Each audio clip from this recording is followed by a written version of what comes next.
SSLC higher secondary, vocational higher secondary പരീക്ഷകൾ തുടങ്ങി. 4,27,021 കുട്ടികളാണ് ഇക്കുറി പരീക്ഷ എഴുതുന്നത്. ഉച്ചയ്ക്ക് ശേഷമാണ് ഹയർ സെക്കൻഡറി പരീക്ഷകൾ ക്രമീകരിച്ചിട്ടുള്ളത്. കേരളത്തിൽ 2,964 കേന്ദ്രങ്ങളിലും ലക്ഷദ്വീപിലെ 9, ഗൾഫ് മേഖലയിലെ 7 കേന്ദ്രങ്ങളിലുമായി ആകെ 4,27,021 വിദ്യാർത്ഥികളാണ് റെഗുലർ വിഭാഗത്തിൽ SSLC പരീക്ഷ എഴുതുന്നത്. SSLC, THSSLC, AHSLC പരീക്ഷകൾ 26-ന് അവസാനിക്കും. Higher secondary, vocational higher secondary 2ാം വർഷ പരീക്ഷകൾക്കാണ് തിങ്കളാഴ്ച തുടക്കമായത്. 1ാം വർഷ പരീക്ഷകൾ 6-ന് തുടങ്ങും. ഹയർ സെക്കൻഡറി വിഭാഗത്തിൽ 4,13,417 വിദ്യാർത്ഥികൾ 1ാം വർഷ പരീക്ഷയും 4,44,693 വിദ്യാർത്ഥികൾ 2ാം വർഷ പരീക്ഷയും എഴുതും.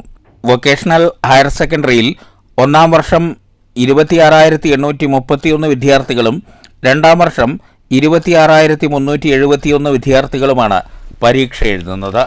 സമ്മർദ്ദമില്ലാതെ പരീക്ഷ എഴുതാൻ കഴിഞ്ഞെന്നും പരീക്ഷ പൊതുവെ എളുപ്പമായിരുന്നെന്നും പട്ടാമ്പിയിൽ SSLC പരീക്ഷ കഴിഞ്ഞ് പുറത്തിറങ്ങിയ വിദ്യാർത്ഥിനി പറഞ്ഞു.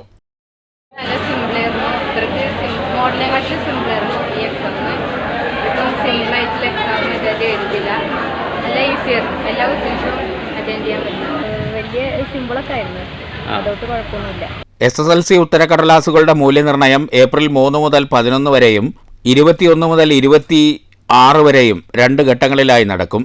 ഹയർ സെക്കൻഡറി മൂല്യനിർണ്ണയവും ഏപ്രിൽ 3 മുതലാണ്. News centre, Shoranur.